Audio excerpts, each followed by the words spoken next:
안녕하세요. 저는 진심은 언제나 통한다는 말을 믿는 40대 남성입니다. 제 인생은 지금까지 한 번도 밝아본 적이 없었어요. 어떻게 나에게 이런 일들이 생길 수 있는지 세상을 원망하며 살아온 적도 많았답니다. 그런 제 인생이 하나의 사건으로 바뀌게 됐는데요. 그 얘기를 여러분들에게 한번 들려드리려고 합니다. 어릴 적 전 정말 불우한 환경에서 자랐어요. 엄만 술집 여성이었고 아버지 말 그대로 깡패였거든요. 그러다 보니 제가 어릴 적 기억나는 부모님 모습은 아무것도 없습니다. 전 부모님 밑에서 태어나기만 했을 뿐 자라긴 할머니 밑에서 자랐으니까요. 할머니는 절 항상 안쓰러워하셨고 어떻게든 절 잘 키워주시려고 노력하셨죠. 그렇지만 할머니 혼자서 절 키우는 건 생각보다 쉽지 않았습니다. 심지어 아버진 종종 할머니 집을 찾아와 돈을 달라고 할 때도 있었어요. 아이, 엄마, 돈 있는 거 다 알아. 아이, 얼른 좀 줘봐. 나 급하다고. 이제 바로 가야 되는데 얼른. 어딨어? 아, 내가 가지고 갈 테니까 말만 해. 이 자식아, 엄마가 돈이 어딨어? 오랜만에 집에 왔으면 네 새끼 어떻게 잘 크고 있는지부터 봐야지. 앤 뒤로 하고 돈이나 찾아? 너 이럴 거면 오지 마. 아예 오지 말라고. 너한텐 100원 한 푼도 못 줘. 아, 왜 못 줘? 자식이라곤 꼴랑 나 하나뿐인데 돈 있으면 다 나한테 줘야지. 얼른 내놔봐, 어? 야, 할매 옷장 안에 아주 꽁꽁 숨겨놨네. 엄마 잘 쓸게. 야, 백동호, 할머니 말 잘 들어. 아빠 간다. 야, 이놈의 자식아. 그거 동우 교복 살 돈이야. 그걸 가져가면 어떡해? 힘든 상황 속에서도 할머니는 절 위해 삼짓돈을 조금씩 모아두곤 하셨지만 어떻게 알았는지 아버진 돈이 생기면 그새 또 집에 와서 돈을 가지고 가버리곤 했습니다. 어릴 땐 그런 아버지가 그저 무섭기만 했어요. 아버지가 술에 잔뜩 취한 채 집에 와 온 사방을 뒤질 때면 전 얼음처럼 굳어져 그 자리에서 눈물만 뚝뚝 흘릴 수밖에 없었어요. 그렇게 무서워하는 절 보고서도 아버진 눈길 한번 제대로 주지 않으셨죠. 어머니도 가끔씩 절 보러 오시긴 했지만 그마저도 제가 중학교에 들어가면서부턴 발길이 뚝 끊겼고요.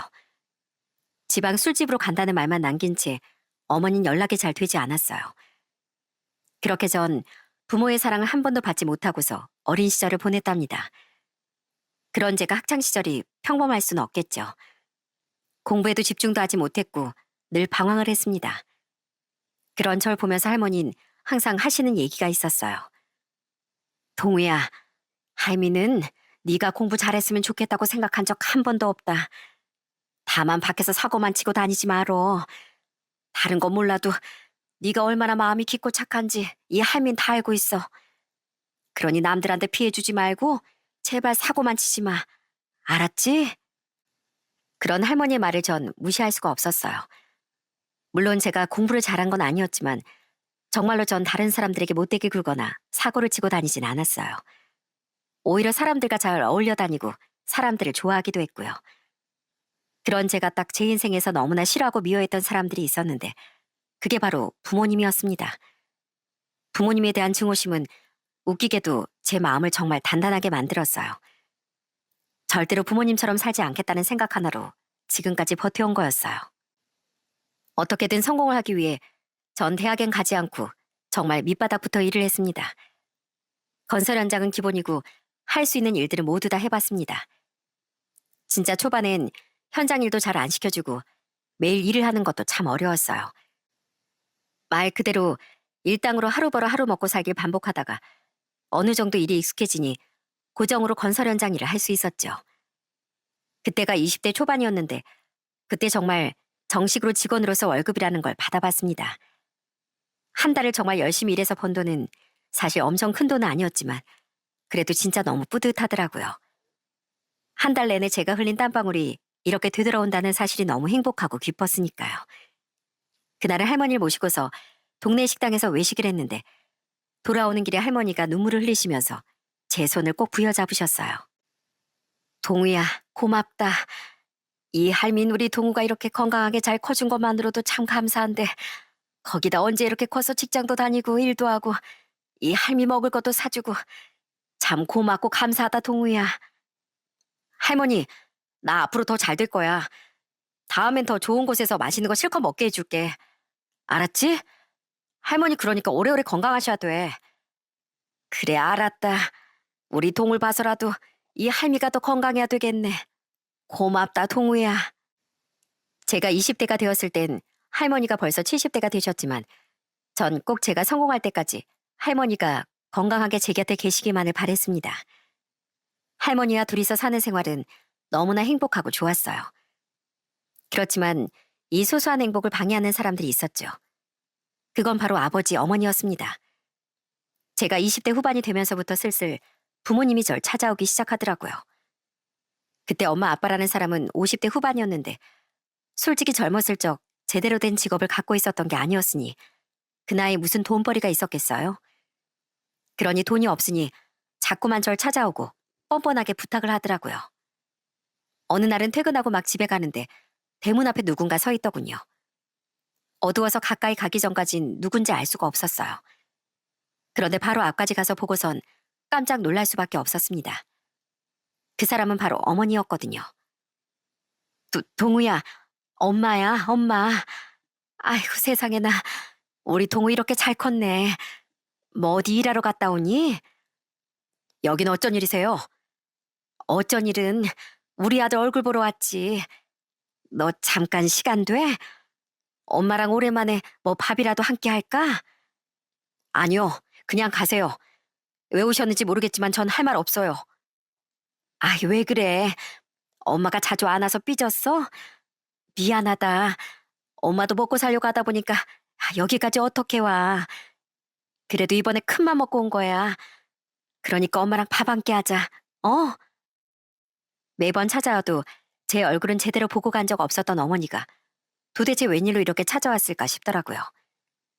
그런데 역시나 밥을 먹고 술이 한 잔, 두 잔 들어가니 어머니 속셈을 드러내더라고요.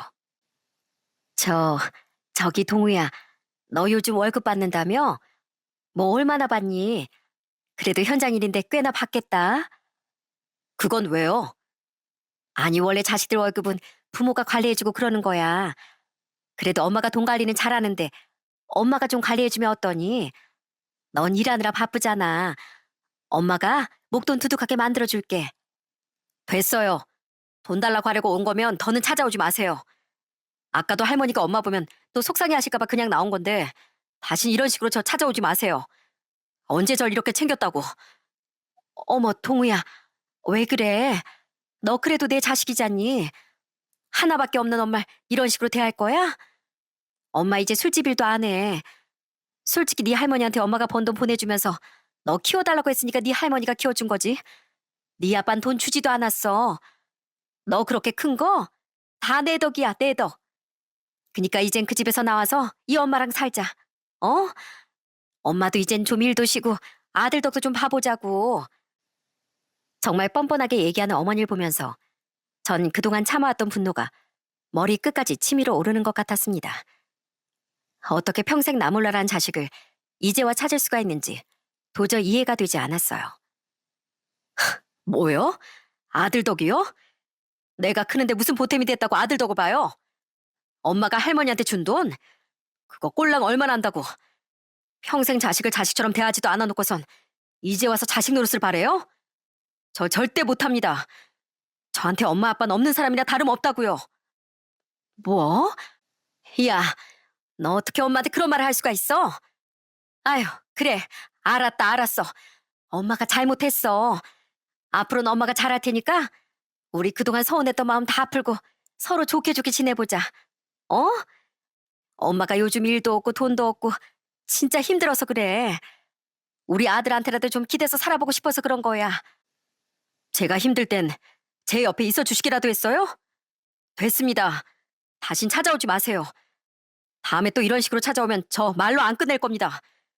여긴 제가 계산할 테니 드시고 가세요. 그렇게 전 어머니에게 냉정하게 얘기를 하고 일어났습니다.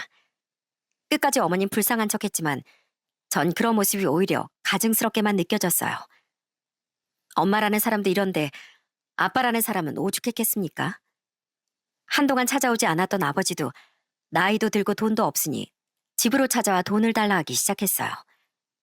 예전에 늘 집을 엉망으로 만들던 아버지가 무서웠지만 전 어느 순간 아버지가 무섭지 않았습니다. 한 번은 집에 갔더니 이미 아버지가 술에 만취해서 집안을 아주 엉망으로 만들며 돈을 찾고 있더라고요. 그 모습을 딱 발견하자마자 전 아버지의 팔을 끌고서 대문 밖으로 밀어버렸습니다. 그러자 아버지가 엄청나게 화를 내시는 거였어요. 이것이 지금 어디서 아버지한테 손을 대? 이 자식이 머리 좀 컸다고 아주 애비를 우습게 알아? 너 진짜 나한테 혼나볼래? 뭐 어떻게 혼을 내실 건데요? 어디 해보시던가요? 애비가 애비 노릇을 해야 자식이 대접을 해주지. 어떻게 뻔뻔하게 여길 찾아옵니까? 다신 찾아오지 마세요. 뭐 이 자식아? 내 집을 왜 내 맘대로 못 와? 이 자식이 정말. 그러면서 아버진 절 어떻게든 밀고서 집 안으로 들어가 보려고 했지만 이미 키도 덩치도 훨씬 더 커버린 절 이기지 못하셨습니다. 그렇게 제가 버티고 있으니 아버진 결국 포기하고 제 앞에서 씩씩대며 얘기를 하셨어요. 너 이 자식, 아버지한테 이러는 거 아니야, 어? 나와, 얼른 나오라고. 싫습니다. 마지막으로 아버지라고 대접해드릴 때 조용히 가세요. 저 앞으로는 이렇게 말로 안 합니다. 와서 난장판 만들고 싶으시면 각오하고 오셔야 될 거예요. 할머니 제가 지켜요. 아버진 지금껏 그랬던 것처럼 아버지 인생이나 사세요. 가족을 내팽개치고 멋대로 사신 것처럼 쭉 그러시라고요. 다신 찾아오지 마세요. 그러고선 전 대문을 쾅 닫아버리고 말았습니다. 문 밖에선 아버지가 고래고래 소리를 치셨지만 전 아무런 반응을 보이지 않았어요. 어릴 적 아무것도 못하고 가만히 서서 울기만 했던 제가 이젠 당당하게 자신을 막아섰으니 아버지도 꽤나 당황했던 모양이었어요. 그 뒤로 어머니 아버진 이혼을 하셨고 그렇게 각자의 삶을 살아가시게 되었어요. 몇 번이나 절 찾아오시긴 했지만 끝끝내 전 냉정하게 대했습니다. 거의 30년 넘게 자식 취급도 하지 않았던 사람들이니 부모 대접을 바래선 안 되는 거 아닌가요? 전 그렇게 제 인생에서 부모라는 사람을 싹 지워버렸어요. 그러다 제 인생에 정말 잊을 수 없는 귀인을 만나게 되었답니다.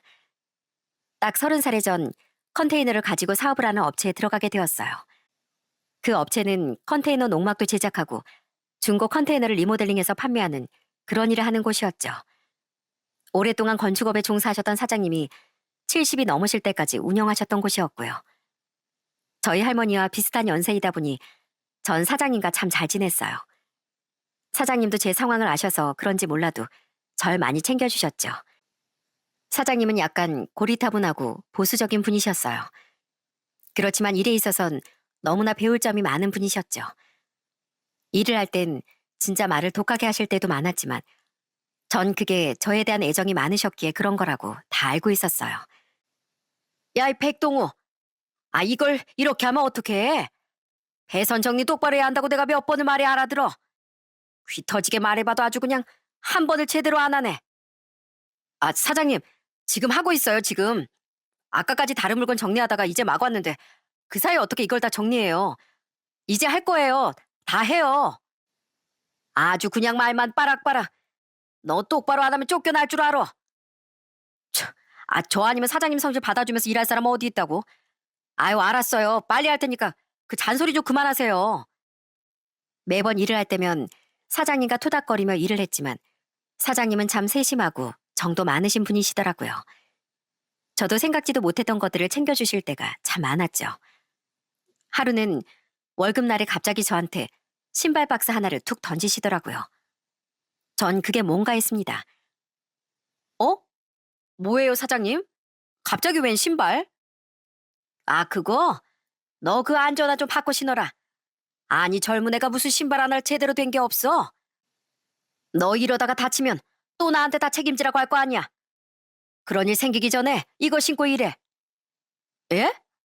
사장님, 저 월급 받으면 그걸로 새 안전화 사려고 했는데 이거 완전 좋은 거잖아요. 비싼 거 아니에요? 뭘 비싸긴 뭐가 비싸. 원래 이런 건 좋은 걸로 신어야 하는 거야. 이번에만 사주는 거니까 다음엔 네 돈으로 네가 알아서 직접 사서 신고. 알았냐? 아니, 넌 이런 것까지 내가 일일이 다 챙겨줘야 돼? 아주 손이 많이 가는 녀석이야. 이렇게 츤데레였던 사장님은 항상 절 참 많이 챙겨주셨어요. 할머니 건강이 좀 안 좋으실 때면 집에서 고아온 사골국물도 챙겨주시고 여름이면 휴가 다녀오라며 휴가 때 쓸 돈도 더 담아주시기도 했죠. 그런 사장님에게 사람 사는 정도 많이 느꼈습니다. 그곳에서 한 5년을 일하다가 결국 사장님은 나이가 들면서 더 이상 사업을 운영하기 어렵다며 정리하시겠다고 선언을 하셨어요. 전 정말 많이 아쉽더라고요. 앞으로 뭘로 먹고 살아야 하나 고민을 하던 그때 사장님이 저한테 조언을 하나 해주신 게 있었어요. 동우야, 내가 보기엔 너 이쪽 방면으로 재능이 있어. 네가 한 지금 5년 배웠지? 여태껏 일하다가 도망간 놈은 있어도 너처럼 끈질기게 버틴 애는 없었다. 앞으로 너도 먹고 살아야 하니까 이쪽으로 사업 한번 해봐. 제가요? 저 아직 배운 지 얼마 안 됐잖아요. 사장님도 안 계시는데 제가 어떻게... 야, 이 인생은 실전이야, 실전. 동우 넌 분명 잘할 수 있을 거야. 언제까지 그렇게 남 밑에서 일할 거야? 다른 사장이라고 나랑 똑같을 줄 알아? 나처럼 너 챙겨주는 사람 만나는 거 쉽지 않다 너. 사람이 치고 치여서 상처받는 것보다 이렇게 기술이 있을 때 네 일 시작하는 게 낫지. 그래도 너보다 수십 년 더 산 사람이 나니까 내 말 한번 듣고 해봐. 부족한 거 있으면 내가 도와줄 테니까. 예? 아니 그래도 사업은 한 번도 생각 안 해봤는데 사장님이 진짜 도와주실 거예요? 저 그럼 진짜 해요? 그래 이 녀석아. 네 할머니도 앞으로 모시고 살아야 할 거 아니야? 그럼 너도 네 기술 갖고 사업 갖고 하면 좋지 뭐. 너라면 잘할 거다. 내 말 믿어봐.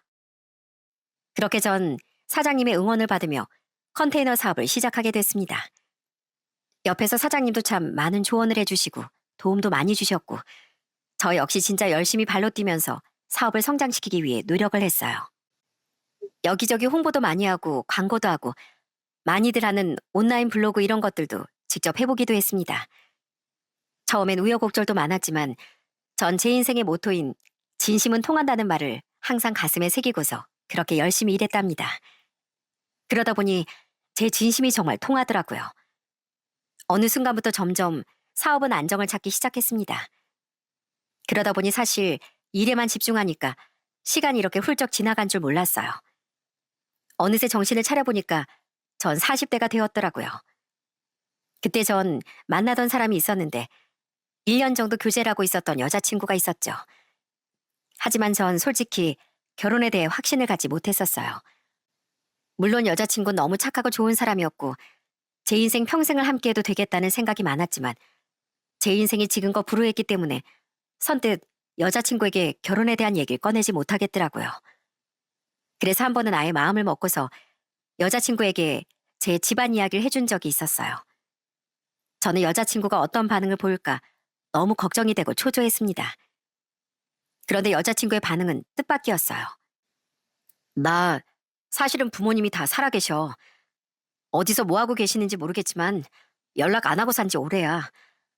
엄만 술집 다니셨고 아빤 말 그대로 한량, 뭐 깡패짓도 하고 그러셨어.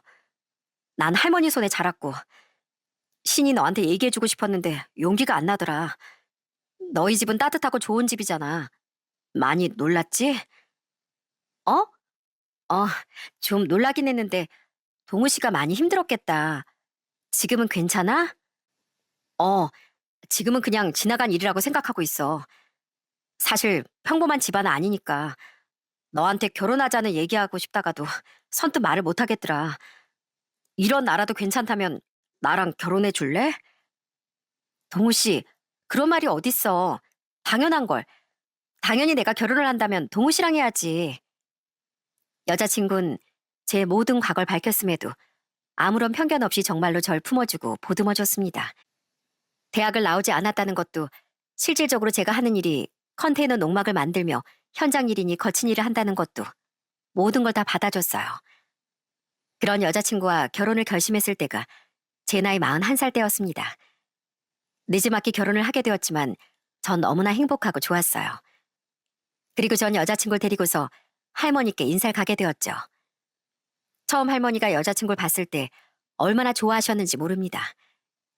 내내 여자친구 얼굴에서 눈을 떼지 못하시더라고요. 할머니, 내 여자친구 얼굴에 구멍 나겠어. 아이, 그만 좀 봐. 그렇게 예뻐? 그렇게 좋으신 거야? 아니, 할머니 무슨 연예인 보는 것처럼 보네. 아유, 그럼 네가 색실 데리고 왔는데 이 할미가 좋고 말고. 난 텔레비전에 나온 연예인들보다 훨씬 예쁘다. 아유, 어떻게 우리 동우랑 만났어? 고마워.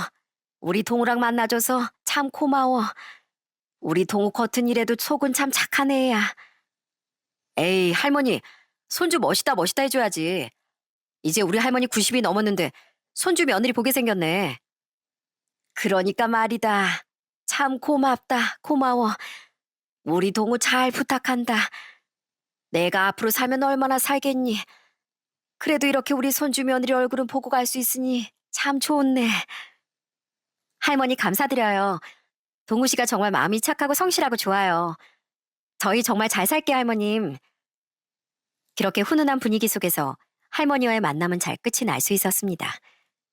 그리고 그 후 한 가지 관문이 남아 있었어요. 그건 바로 여자친구의 집 예비 처가의 허락을 받는 거였습니다. 여자친구는 자신의 집에 어느 정도 얘기를 다 해놨다며 괜찮을 거라고 절 다독였어요. 그래도 어느 정도 저에 대한 얘기를 들으셨다고 하니 조금은 걱정을 덜고서 여자친구네 집으로 첫인사를 가게 되었죠. 그런데 딱 집에 들어가자마자 분위기가 너무 냉랭하더라고요. 그래도 문을 열어주신 여자친구 어머니에게 전 바로 인사를 했죠. 안녕하세요. 백동우라고 합니다. 처음 뵙겠습니다. 아, 그래요. 들어와요. 절 보시고선 여자친구 어머닌 쌩하니 절 쳐다보지도 않으시고 거실로 가버리셨고 거실로 향하니 여자친구 아버지가 소파에 앉아 계셨어요. 전 너무 당황스러웠지만 여자친구는 더 당황해 말을 하더라고요. 뭐야, 뭐 아무것도 준비가 안 되어 있네. 엄마 분명 내가 오늘 인사 온다고 했잖아. 아, 그게 엄마가 좀 깜빡했다. 동우라고 했나? 말 편하게 해도 되지? 우리가 저녁을 좀 늦게 먹어서 준비를 아직 안 했네. 뭐 어차피 인사만 하고 갈 거니까 커피나 한잔 하지. 아, 네, 괜찮습니다. 전 그렇게 소파 앞쪽으로 앉았고 여자친구 어머닌 주방에서 믹스커피 한 잔을 타오더니 제가 앉아있는 곳 테이블에 딱 하고 커피잔을 내려놓으셨어요. 그 커피잔을 내려놓는 순간부터 전 엄청 긴장을 하기 시작했죠. 분위기가 왠지 절 반기지 않는구나를 딱 느낄 수 있었죠. 여자친구는 옆에서 아무런 말도 하지 않고 있었고 왠지 기분이 좋아 보이지 않더라고요. 그리고 그때 여자친구의 어머니와 아버지께선 바로 저에게 질문을 하셨습니다. 신이한텐 얘기를 좀 들었는데 뭐 할머니 손에서 컸다고? 네, 어릴 때부터 할머니 손에서 자랐습니다. 지금도 할머니 모시고 살고 있고요. 그래, 부모님은 뭐 하시고? 아, 그게 전 갑작스런 질문에 조금 당황스러웠어요. 그러자 옆에서 여자친구가 화들짝 놀라 저 대신 대답을 하더라고요. 아, 엄마, 내가 다 얘기했잖아. 왜 안 들은 척해? 내가 얘기한 거 잊었어? 아, 맞다, 맞아. 아빠라는 사람은 평생 깡패짓하고 엄마라는 사람은 술집 여자라고? 전 여자친구 어머니 말에 아무런 대답도 하지 못했어요. 아마 절 마음에 전혀 들어하지 않는 것 같았죠. 그렇게 차갑게 여자친구 어머니가 얘기를 하니 옆에서 여자친구는 화를 내며 말리기 시작했고요. 아, 엄마 대체 왜 그래? 인사 온 사람한테 어떻게 그래? 아, 뭘 왜 그래야? 원래 결혼할 때 이런 거 저런 거 다 물어보는 거야. 부모야 뭐 그렇다 치더라도 차넨 지금 무슨 일 하는가? 들어보니까 뭐 컨테이너 그런 거 일한다는데 맞아? 그게 도대체 무슨 일이야? 아, 네 어머님. 컨테이너로 집도 짓고 리모델링해서 쓰임새에 맞게 공간도 만들어주고 그런 일을 합니다. 소위 말하면 건축이나 다름없는 일이고요. 그럼 그거 자네 사업장이라던데 사업하는 사람이면 뭐 은행권 대출도 꽤나 있겠네. 아, 엄마, 왜 쓸데없는 걸 자꾸 물어봐. 뭐 취조하는 거야? 그만 좀 해. 아, 넌 가만히 있어. 뭘 모르면 조용히 가만히 있으라고. 중간에서 여자친구가 엄청 뜯어말리며 중재를 해보려고 했지만 여자친구 부모님은 여자친구의 말을 전혀 듣지 않았습니다. 오히려 그런 여자친구를 타박하면서 저에게 더 집요하게 물어보시기 시작했어요. 뭐 딱 보니까 부모가 그 모양이니 집안에서 뭘 밀어준 것도 아닐 테고 사업하려면 사업 자금이 있어야 할 테니까 기본적으로 대출은 많을 거 아니야. 뭐 얼마나 있는데? 아니, 그것보다 얼마나 버는가? 한 2천 정도 벌고 있습니다. 뭐, 2천? 지금 나랑 장난하는 거야? 아니, 연봉이 2천이면 어떻게 살려고 그래? 전 여자친구 어머니의 말을 듣고 사실 좀 기분이 상했습니다. 처음부터 절 무시하는 말투가 역력했는데 끝내 저에게 화를 내시더군요. 아휴, 요즘 2천 가지고 사는 사람이 어딨어. 하여튼 간에 신이나 엄마가 말했지? 아무나 만나지 말라고. 하여간 천한 집안에서 태어나면 그 피를 이어간다고 하더니만 부모가 그러니 자식이 이러지. 아휴, 할머니 손에서 자랐으면 뭐 제대로 배우기라도 했겠어? 아유, 정말 속상해서 진짜. 아, 엄마, 그만해, 그만. 뭘 그만해? 자네도 이러는 거 아닐세. 곱게 키운 우리 딸, 자네 같은 사람에게 우리가 보내고 싶겠어? 얘가 아직 사랑에 눈 멀어서 잘 몰라서 그런 것 같은데 자네 그렇게 우리 딸 넘보면 안 되는 거 아니야? 할머니 손에서 자라. 부모는 제대로 된 게 하나도 없어. 어떻게 그런 꼴로 결혼 허락을 받으러 와? 신이 얘한테 말해봤자 통하지도 않아서 내가 오라고 한 거야. 내 말 뜻 알겠지? 이렇게까지 말하는 여자친구 어머니를 보면서 저 역시 가만히 있을 수가 없더라고요. 그래서 전 딱 잘라 얘기를 했습니다. 네, 알겠습니다. 집안에서 원치 않는 결혼 저 역시 하고 싶지 않습니다. 저도 이런 대접 받으면서까지 결혼하고 싶은 마음 없습니다. 제가 사랑한 사람은 어머님, 아버님, 따님 김신이라는 사람이에요. 제 환경이 부족한 건 저도 잘 알고 있습니다. 그렇지만 모든 비난을 받을 거 다 감수하고 감내하고 용기 내서 찾아왔는데 애초에 허락을 안 하실 거였으면 미리 얘기를 해주셨으면 좋았을 것 같네요. 저도 그래도 손님인데 이렇게까지 얘기하시는 건 아닌 것 같습니다. 뭐? 아니 고작 2천 벌면서 뭐가 그렇게 떳떳하다고 당당하게 얘기를 해? 어? 죄송하다고 싹싹 빌어도 모자랄 판국에. 죄송한데 저 연봉이 2천이 아니고요. 월 2천인데요. 뭐 월 2천? 아니 그게 말이 되나? 그게 무슨 소린가? 거짓말하는 거 아니야? 거짓말 아니고요. 맞습니다. 굳이 제가 제 사업소득까지 보여드릴 필요는 없을 것 같고요. 이렇게 된 마당에 제가 증거자료까지 제출하고 싶지도 않네요. 자기 자식 귀하면 남의 자식도 귀하다는 걸 좀 아셨으면 좋겠습니다. 커피 잘 마시고 합니다. 그렇게 전 자리에서 일어나 뒤도 보지 않고 바로 그 집을 나와버렸습니다. 나오면서 보이는 여자친구 부모님 표정은 진짜 믿지 못하는 표정이었어요. 사실 여자친구는 제가 사업을 하고 있다는 건 알고 있긴 했지만 정확히 어느 정도의 벌이가 있는진 알지 못하는 상황이었어요. 그러니 여자친구 부모님께서도 제가 어느 정도 벌고 있는지 듣지 못하셨던 거고 그저 직업과 환경만 보고서 그렇게 얘기를 했던 거였습니다. 여자친구는 바로 자신의 부모님께 소리를 치더니 절 뒤쫓아 나오더라고요. 그러더니 제 손을 잡고서 사과를 하더군요. 오빠, 정말 미안해. 난 우리 엄마가 저럴 줄 몰랐어. 난 엄마가 오빠 초대하라고 하길래 허락해 주는 줄 알고 다 얘기했는데 진짜 저럴 줄은 꿈에도 상상 못했어. 정말 미안해. 근데 우리 부모님 신경 쓰지 마. 어?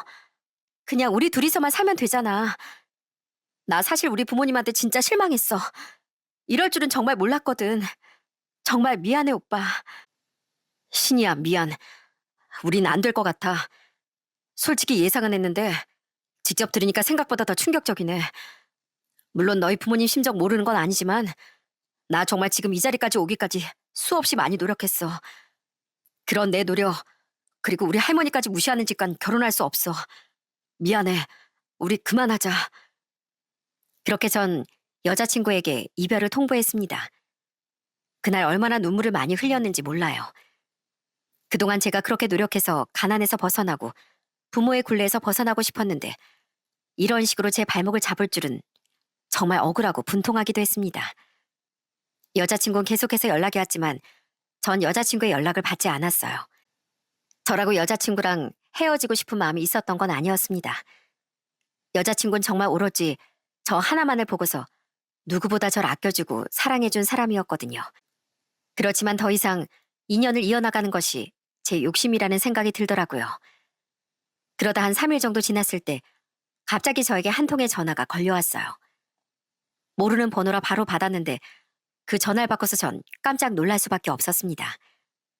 그 전화는 바로 여자친구의 어머니였거든요. 백서방. 나야. 나 신이 엄마. 네? 아, 어떻게 전화 주셨어요? 신이하고는 다 정리했습니다. 그것 때문에 전화 주셨나요? 아니, 그게 아니라, 아유, 내가 그때 우리 딸한테 얼마나 혼났는지 모르네. 우리 딸이 지금 식음을 전폐하고서 아주 밥도 물도 안 먹고 이러다 정말 큰일 날 것 같아. 백서방이 그냥 파혼하자고 했다면서? 아휴, 내가 정말 어떻게 사과를 해야 될지 정말 미안하네. 내가 그냥 보이는 것만 보고서 자네한테 상처를 준 것 같아서 정말 미안했네. 내가 그날 얼마나 밤잠을 설쳤는지 몰라. 혹시 자네 시간 되면 오늘 다시 한번 와주면 안 되겠는가? 아니요, 시간 없습니다. 전 선약이 있고요. 그리고 거기 가서 또 상처받고 싶지도 않고요. 아, 그래? 그럼 이번 주말은 어떤가? 내가 진짜 주말에 맛있는 거 해놓을게. 또 내가 갈비찜은 기가 막히게 하거든. 다른 거 몰라도 얼굴 보고 정식으로 얘기 좀 나누고 싶어서 그런 거니까 한 번만 좀 생각해주게나. 이렇게 부탁하네. 그렇게 전화를 끊고서 전 많은 생각을 했습니다. 여자친구와 연락을 끊은 지도 며칠인데 아무것도 안 먹고 누워만 있다고 하니 걱정이 되더라고요. 그래서 전 여자친구에게 바로 전화를 걸어 물어보게 되었어요. 그런데 여자친구도 본인의 엄마가 이런 전화를 한 건 잘 모르고 있더라고요. 그리고 얼마 뒤에도 여자친구 아버지가 직접 전에게 전화가 와 다시 한번 만나자며 간곡하게 부탁을 하셨습니다. 갑자기 왜 이 사람들이 이러나 싶어 전 결국 그 자리에 가게 되었죠. 그런데 처음에 제가 인사 갔을 땐 커피 한 잔만 딱 내주시던 여자친구 어머니가 그날은 갑자기 상다리가 부러지게 차려놓은 거였어요. 전 그걸 보고서 좀 당황했습니다. 아니 이게 무슨... 백서방, 뭘 좋아하는지 내가 몰라서 이렇게 차려봤네. 얼른 앉게나. 배고프지? 좀 먹어봐. 아휴, 입맛에 맞을지 모르겠네. 그래도 내가 음식 솜씨 하나만큼은 기가 막히다는 얘기를 많이 들었어. 한번 들어봐. 그러면서 제게 음식을 권하시는데 도대체 왜 이러시는지, 갑자기 태도가 왜 이렇게 바뀌었는지 몰랐습니다. 처음엔 제 수입 때문에 그러시는가 보다 생각을 했어요. 사실 제가 그때 월 2천 번다곤 했지만 그것보다 더 벌 때도 있고 마이너스일 때도 있었으니까요. 아마 제 회사 뒷조사를 좀 하신 모양이었어요. 그래서 이렇게 갑자기 잘해주는가 싶었던 그때 여자친구 어머니께서 솔직한 얘기를 저에게 털어놓으시더군요. 그... 자네한테 내가 정말 미안하네. 자네한테 그런 얘기를 해서는 안 되는 건데 내가 또 우리 딸을 너무 귀하게 키우다 보니까... 자네 혹시 아는가? 우리 딸 어릴 적에 소아암 걸렸었다는 거. 네? 소아암이요? 그래, 우리 딸이 소아암 걸려가지고 한 몇 년을 학교도 못 가고 내내 고생하면서 병치료했거든. 나나 우리 남편이나 우리 딸을 어떻게든 살려보려고 온갖 것들을 다 하면서 살았어. 그러다 보니 내 욕심이 너무 과했나 봐. 내 생명보다 귀중한 우리 딸이 좀 더 좋은 곳으로 시집갔으면 좋겠다고 생각했거든. 사랑받으면서 부족하지 않게 살길 바랬네. 자네한텐 정말 미안하네. 그제서야 왜 이렇게 독하게 절 내치셨는지 조금은 여자친구 부모님의 마음이 이해가 되더라고요. 알고 봤더니 여자친구는 어릴 적부터 몸이 정말 많이 안 좋았고 소아암에 걸리고 난 후에도 한동안 많이 힘들었다고 하더라고요. 정말 생업을 내팽개치고서 딸을 살리는 데만 집중했던 여자친구 부모님은 그 무엇보다 소중했던 게 딸이었던 거였죠. 그러면서 눈물을 흘리시며 제 손을 꼭 잡고서 여자친구 어머니가 얘기를 하셨어요. 정말, 정말 자네한테 내가 이렇게 사과를 해도 모자른 거 알아. 그렇지만 자네도 조금만 생각을 해보게. 솔직히 말해서 자네가 귀하게 여겼던 딸이 정말 생명보다 귀했던 딸이 평생 살아갈 배우자를 만난다는데 이거저거 안 따져보겠는가? 솔직히 사랑도 받아본 사람이 안다고 집안 환경이 좋지 않으니 혹여나 우리 딸이 사랑받지 못하면 어쩌나, 힘들면 어쩌나, 시부모가 혹시라도 우리 딸 괴롭히면 어쩌나, 내 이런저런 생각에 반대를 한 거야. 우리가 너무 편협한 시선으로 자네를 봤던 것 같네. 그렇게 내가 독하게 말을 하면 자네가 우리 딸과 헤어질 것 같아서. 네, 어떤 말씀이신진 잘 알겠습니다. 솔직히 능력 없는 사람보단 능력 있는 사람이랑 했으면 좋겠다고 생각하는 게 부모 마음 아니겠는가. 자네한테 싫은 소리 했던 건 정말 미안하네. 요즘은 돈 때문에 사람이 살고 죽고 하지 않는가. 돈 없으면 아무것도 못하는 세상이고. 난 우리 딸이 힘든 결혼 생활을 안 했으면 좋겠어. 그리고 자네 할머니께도 내가 정말 정식으로 사과하고 싶어. 이 마음은 진심이네. 그러면서 눈물을 흘리시는 여자친구 어머니를 보면서 저도 참 마음이 아팠습니다. 평생을 딸 하나 키우며 애지중지 해왔는데 불우한 가정 환경에서 자란 제가 마음에 드실 수가 없었겠죠. 어떻게 여자친구를 키워왔는지 장인 장모님의 이야기를 들으며 참 부모의 사랑이 이런 거구나 새삼 느끼기도 했습니다. 우리 딸 태어나고서 고생을 참 많이 했어. 우리 딸이 아픈 거 볼 때마다 내 마음이 얼마나 찢어졌는지. 그런 시간을 몇 년이나 두고 보다 보니 우리 딸이 다 완쾌되고 나았을 때 되니까 더 이상 상처는 주고 싶지도 않더라고. 딸 눈에서 눈물 자국이 하루도 마를 날이 없었거든. 난 딸이 뭐든 하겠다고 하면 한 번도 반대하지 않았어. 혹여나 우리가 반대하면 마음 아파할까봐 말이야. 근데 결혼이라는 게 평생을 함께하는 동반자를 만드는 거 아닌가. 그래서 우리가 너무 욕심을 냈나 봐. 신이가 어릴 때부터 많이 아팠다니 어머님 아버님께서도 정말 많이 힘드셨겠네요. 들어보니 어떤 마음이신지 저도 잘 알겠습니다. 우리 딸한테 자네 얘기 들었을 때 사실 좀 놀라기도 했네. 아이 물론 사람을 배경으로만 판단해서는 안 되지만 솔직한 심경으로 우리 딸이 그런 일을 또 겪게 하고 싶지 않았거든. 그런데 딸이 나한테 해주는 얘기를 들어보니 자네만큼 성실하고 착하고 마음 깊은 사람이 없더라고. 내가 정말 많이 실수했다는 걸 그때서야 알았네. 우리 딸이 누군가를 이토록 그리워하고 마음 아파한 적 처음 봤어. 내 전부인 우리 딸이 그 정도로 자네를 아끼고 사랑한다면 우리가 반대하지 말아야 하는 건데 아무튼 정말 미안하네. 진심으로 사과를 하시는 여자친구 부모님을 보면서 저도 마음이 조금은 풀리더라고요. 그리고 여자친구 부모님은 그걸로 사과를 끝내지 않으셨어요. 얼마 뒤 정말로 저희 할머니 댁에 찾아가 진심으로 사과를 하셨답니다. 양손 무겁게 이것저것 선물을 챙기시곤 직접 할머니를 만나러 오셨죠. 정말, 정말 죄송합니다. 제가 어르신께 결례를 범한 것 같아 정말 사과드려요. 손주를 얼마나 훌륭하게 잘 키우셨는지 제가 그것도 모르고 잘못 얘기를 한 것 같네요. 너무너무 죄송합니다. 아이고, 아닙니다. 아니에요. 사람이 살다 보면 그럴 수 있죠.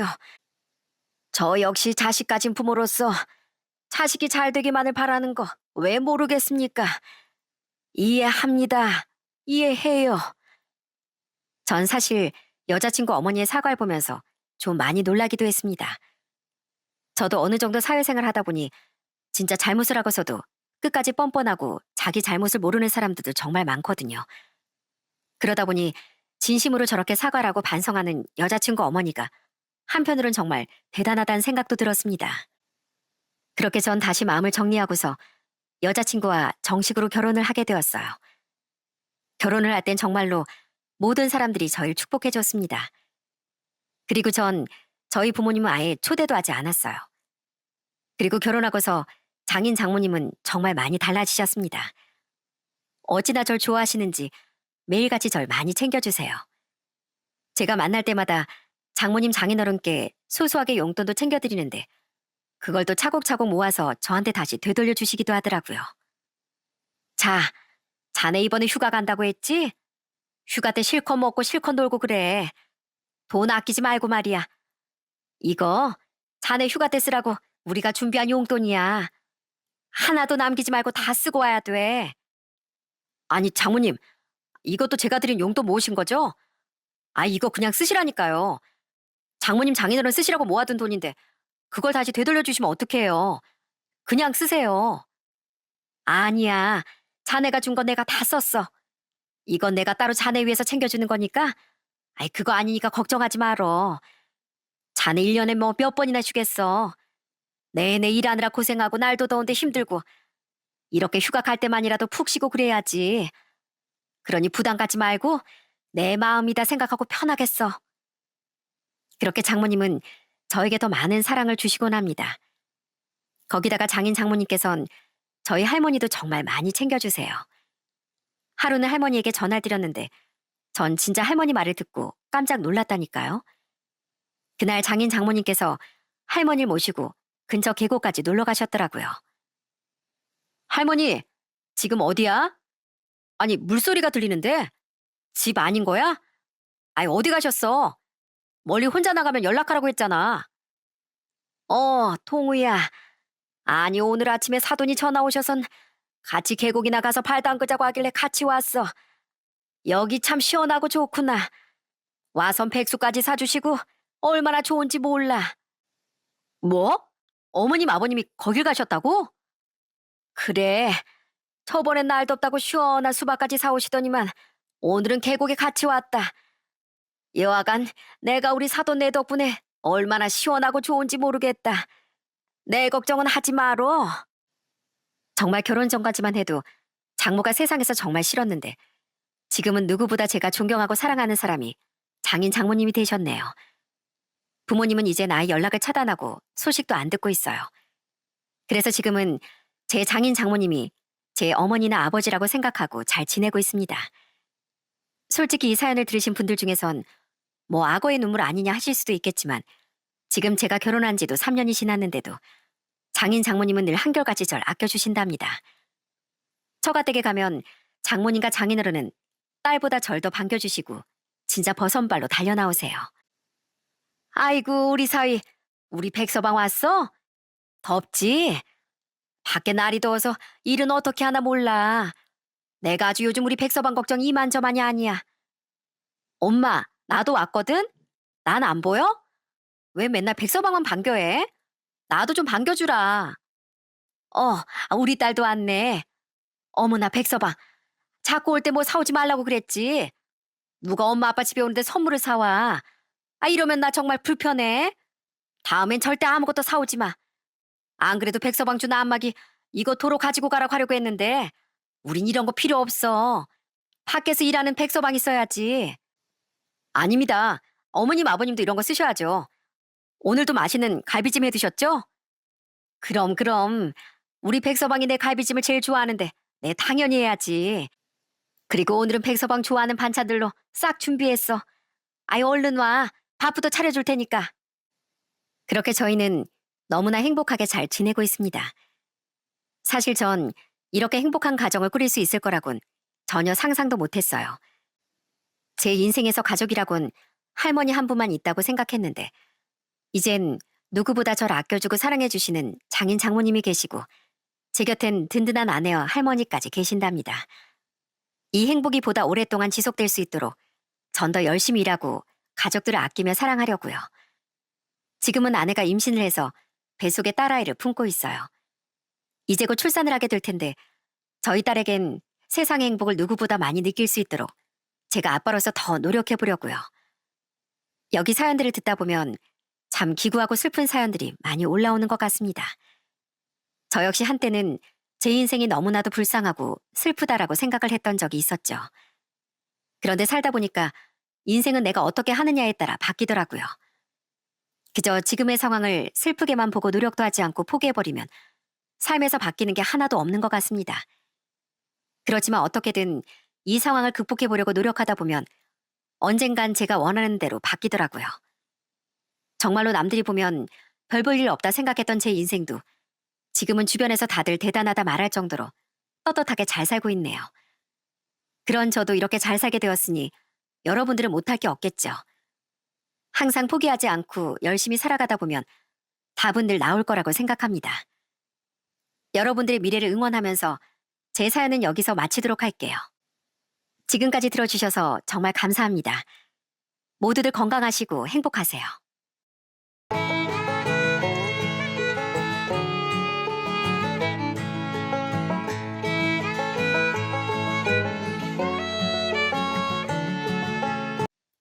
안녕하세요. 저는 30대 자영업자 한 아이의 엄마입니다. 제가 늘 즐겨보는 채널에 이렇게 제 사연을 보내게 되어 참 설레는 마음이 드는데요. 사연을 쓰면서 제 인생을 다시 되돌아보니 참 굽이굽이 굴곡진 인생을 살아왔다는 게 새삼 느껴지더라고요. 그 중에서도 최근에 겪었던 일은 조용했던 제 인생을 시끌벅적하게 만들었는데요. 지금 생각해도 기가 찬 그때 이야기를 여러분께 한번 들려드리려고 합니다. 저에겐 정말 특별하고 소중한 존재가 있어요. 그건 바로 제 친언니랍니다. 저보다 5살이 많은 언닌, 제가 아주 어릴 때부터 진짜 절 얻고 키웠다 할 정도로 절 너무나 아껴주고 사랑해줬습니다. 부모님이 두 분 다 바쁘게 일을 하셨기 때문에 언닌 10살 때부터 절 부모님 대신 돌보곤 했습니다. 지금도 그러는 집이 있는지 모르겠지만 저희가 어렸을 땐 부모님이 바쁘시면 동네 한 식당에 부모님이 돈을 내시고선 저녁을 애들끼리 가서 먹을 수 있게 부탁을 하는 경우들이 종종 있었어요. 저희 역시 집 근처 백반집에 엄마가 항상 돈을 맡겨둬서 저희가 저녁을 먹으러 가곤 했죠. 그렇게 가면 언닌 메뉴 하나를 시킬 때가 많았어요. 언니 왜? 언니도 배고프다며. 근데 왜 하나만 시켜? 언닌 배 안 고파. 아까 친구가 준 과자 먹었더니 배가 안 고프네? 성아 너 많이 먹어. 치, 언니 혼자 과자만 먹고 나도 주지. 알았어. 그럼 나 혼자 밥 먹을게. 언닌 앞에서 나 먹는 거 보고 있어. 언닌 속이 깊은 사람이었고 넉넉하지 않은 형편 때문에 늘 저녁을 굶곤 했습니다. 어린 전 아무것도 모르고서 언니가 정말 배가 안 고프구나 생각을 했고요. 그 덕에 전 배 고른 일 없이 자랐고 언닌 학창 시절 내내 빼빼 말랐습니다. 언닌 저에게 부모님이나 다름이 없었어요. 제가 사춘기 때도 늘 고민이 있으면 항상 전 언니에게 먼저 털어놓곤 했습니다. 그러다 제가 중학생 때 아버지가 교통사고로 일찍 돌아가시게 되면서 언니 20살이 되자마자 생계에 뛰어들게 되었어요. 엄마는 아버지가 돌아가시고 난 후부터 건강이 급속도로 나빠지셨고 결국 언니가 버는 돈으로 생활할 수밖에 없었어요. 20살이라고 하면 그 어린 나이에 하고 싶은 일이 얼마나 많았겠어요. 남들은 화장도 하고 예쁜 옷도 입고 놀러도 많이 다니는데 언닌 단 한 번도 자유를 갖지 못하고 늘 그렇게 일에 치이며 살았습니다. 그런 언니의 성실함을 좋게 보셨는지 언니가 일하던 곱창집 사장님께서 언니에게 비법을 전수해 주셨고 그렇게 언닌 20대 후반에 곱창 가게를 인수받아 열게 되었어요. 그때 그 사장님의 아들이 바로 지금의 형부랍니다. 언닌 그 가게를 인수받으며 형부와 결혼까지 하게 되었고 그렇게 가정을 꾸리게 되었어요. 형부는 참 성실하고 좋은 사람이었습니다. 같이 곱창 가게를 운영하면서 언니를 얼마나 챙겼는지 몰라요. 종종 전 언니 가게로 놀러 가곤 했는데 그러면 형부는 언니를 제 옆에 앉혀두곤 했습니다. 여보, 처제 혼자서 여기 덜렁 앉아있으면 외롭잖아. 당신이 여기 옆에서 같이 손님처럼 앉아있어. 알았지? 가게 나 혼자서도 잘 보니까 걱정하지 말고. 아니야, 당신 혼자 힘들어. 얘 성아야, 너 뭐 먹을래? 아이, 됐다니까 그러네. 자, 손님, 뭐 드시겠어요? 여성분 두 분이서 오셨는데 자매이신가 봐요. 아주 똑 닮았네요. 아이, 기분이다. 이렇게 아리따운 여성분들 오셨으니까 제가 곱창 서비스로 드리죠. 잠깐만 기다리세요. 그러면서 한참을 언니와 제가 수다 떨 수 있게 형부는 배려도 참 많이 해줬습니다. 그런 형부와 언니는 정말 열심히 살았습니다. 조카도 한 명 낳고서 아이도 너무너무 예쁘게 키웠죠. 정말 제가 생각하는 이상적인 가족의 모습이 바로 언니네 가족이었어요. 그렇지만 행복은 오래가지 못했습니다. 언니가 30대에 희귀병이 발병했거든요. 평소에도 마른 체질이라 언니가 자주 아프곤 했는데 어느 날부턴가 아무리 쉬어도 몸이 낫지 않기 시작하더라고요. 피로가 계속 쌓여 몸이 진짜 납덩이를 단 것처럼 기운이 빠지고 햇빛에 조금만 있어도 얼굴에 붉은 발진이 올라오고 관절 곳곳이 다 아프다길래 큰 병원에서 검사를 받게 되었어요. 그런데 그 검사 결과가 충격적이었어요. 언니가 루푸스라는 희귀병에 걸린 거였죠. 루푸스는 자가 면역 질환 중 하나인데 정확한 이유 없이 발병하는 희귀병이었습니다. 완치가 어렵고 증상도 좋아졌다 나빠졌다 반복하는 병이다 보니 평생을 관리를 해야 했고요. 처음엔 언니가 잘 관리하면서 가게도 운영하면 되겠다고 생각했지만 컨디션이 좋지 않은 날이면 국자도 제대로 들지 못할 정도로 힘겨워했습니다. 그러다 보니 형부는 더 이상 가게를 운영하지 못할 것 같다며 언니를 설득하더라고요. 언니는 끝까지 가게를 운영하고 싶다고 고집을 피웠고요. 전 언니가 왜 그렇게 고집을 피우는지 알 수 있었어요. 그래서 그런 언니의 마음을 설득했답니다. 언니, 걱정하지 마. 언니 이 가게 언니 시어머니가 평생 이룬 가게라서 그렇지? 내가 여기 운영해보면 어떨까? 그럼 이 가게가 사라지는 것도 아니잖아. 성아, 네가? 정말 네가 할 수 있겠어? 직장 다니는 것보다 많이 힘들 텐데 괜찮겠어? 그래, 괜찮아, 언니. 대신 나한테 비법은 다 알려줘야 돼. 그렇게 전 언니의 가게를 물려받게 되었어요. 형부와 언니는 시골로 내려가 요양을 하며 생활하기로 했고, 전 언니네가 이사 가기 전에 열심히 가게 운영 비법들을 배웠죠. 정말 언니의 마음처럼 가게 애정을 갖고 운영하려고 노력을 많이 했습니다. 그 뒤로 언니는 시골로 이사를 가게 되었고, 전 20대 후반에 언니가 처음 가게를 인수했던 그 나이에 가게를 인수받아 곱창 가게를 운영하게 되었어요. 처음엔 참 우여곡절도 많았습니다. 처음 해보는 일이다 보니 실수할 때도 있었고 손님이 한 명도 없을 때도 많았죠. 그러다 차츰 안정을 찾게 되었고 저도 식당 운영에 익숙해지기 시작했어요. 그렇게 한 7년 정도 식당 운영을 하다 보니 어느새 전 어엿한 곱창 가게 사장님이 되었답니다. 그러다 제가 30대 중반에 지인으로부터 한 남자를 소개받게 되었어요. 그런데 그 소개받은 남자는 첫인상이 참 별로였습니다. 키는 좀 큰데 몸무게가 진짜 60kg도 안 나갈 정도로 비리비리하고 말랐거든요. 전 덩치가 있고 좀 든든한 사람이 좋은데 내가 보호를 받기는커녕 내가 지켜줘야 할 것 같다던 그 남잔 영 제 스타일이 아니었습니다.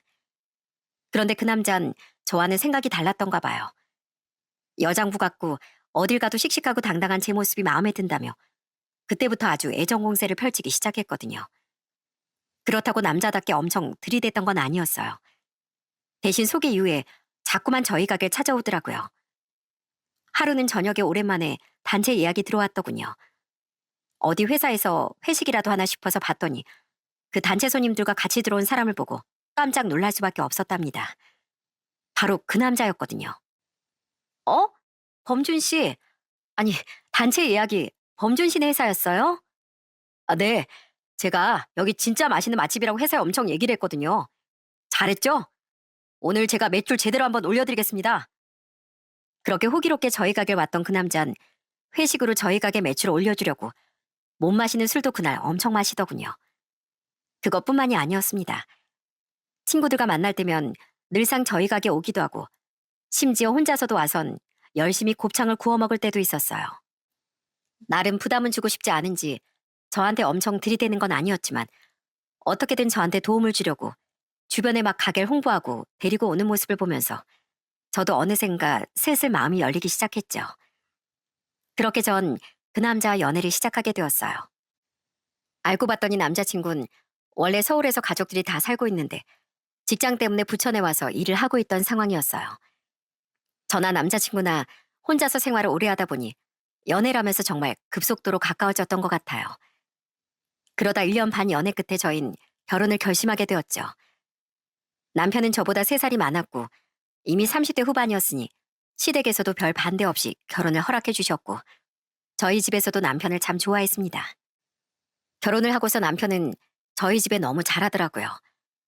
특히나 저희 언니를 위해 건강에 좋다는 건 뭐든 언니 먼저 챙겨주곤 했죠. 거기다 혼자 계신 엄마를 위해 저보다 더 자주 전화를 하기도 했고요. 그런 남편을 보면서 저도 시댁에 잘하려고 처음에는 노력을 했습니다. 시댁엔 남편 위로 형이 둘이 있었고 남편 아래로 남동생이 있었거든요. 말 그대로 아들 부잣집이었죠. 내 아들을 키우느라 그랬는지 모르겠지만 시모는 약간 성격이 괄괄한 편이었고 의외로 시부께서 좀 조용하고 차분한 성격이었습니다. 두 시숙과 시동생은 저희가 결혼하기 전에 이미 다 결혼을 한 상태였고 저희가 제일 늦게 결혼을 했어요. 처음엔 시숙들이고 시동생이고 형님들 동서까지 좀 절 어색해 하더라고요. 그러다 결혼하고 한 3개월쯤 지났을까 시모에게서 한 통의 전화가 왔죠. 아가, 너 좀 바쁘니? 잠깐 통화 가능하겠니? 아, 네, 어머님, 무슨 일이세요? 저 잠깐 통화할 수 있어요. 아니, 다른 게 아니고 내가 깜빡하고 얘기를 안 한 게 있어서 말이야. 우리가 매달 가족 통장에 모임비를 내고 있거든. 그걸로 가족 여행도 가고 밥도 먹고 그런다. 안 그래도 범준이가 결혼했으니까 니들도 이제 모임비를 내야 하지 않겠어? 아, 그래요. 가족 모임비면 저희도 당연히 내야죠. 근데 어디로 내면 돼요? 얼마나 내는데요? 니들은 매달 50씩 내면 되겠다. 처음에 시모의 말을 듣고 전 너무나 놀랄 수밖에 없었습니다. 한두 푼도 아니고 50만 원씩이나 모임비로 내야 한다는 게 좀 부담스럽기도 했거든요. 그래서 전 너무 놀라 시모에게 다시 되물었어요. 네? 50만 원이나요? 아, 다들 그렇게 많이 내시는 거예요? 아니, 다른 애들은 20만 원씩 내는데 너흰 결혼도 좀 늦게 했고 이미 쌓인 금액도 많으니까 니들더러 이거 똑같이 채우려고 하면 부담 아니니. 그러니까 우리가 좀 봐준 거야. 앞으로 50만 원씩 내면서 차차 채워가면 되니까 그러기로 하자. 전이 황당한 말을 듣고 처음엔 이해가 되지 않았어요. 지금까지 모은 돈이 얼마이던지 간 저흰 이제야 결혼을 했고 그걸 굳이 왜 채워야 하는지도 몰랐거든요. 그래서 전 단호하게 얘기를 했습니다. 어머님, 근데 어떤 말씀 하시는지는 알겠는데요. 그건 좀 아닌 것 같네요.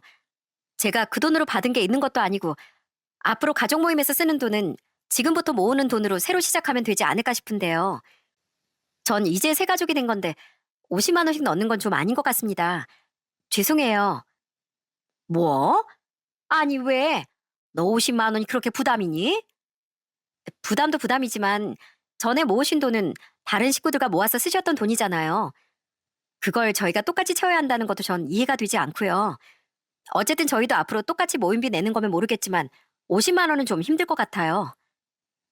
그렇게 제가 딱 잘라 얘기를 하니까 시모도 그 뒤로 별다른 말 없이 알았다며 전화를 끊더라고요.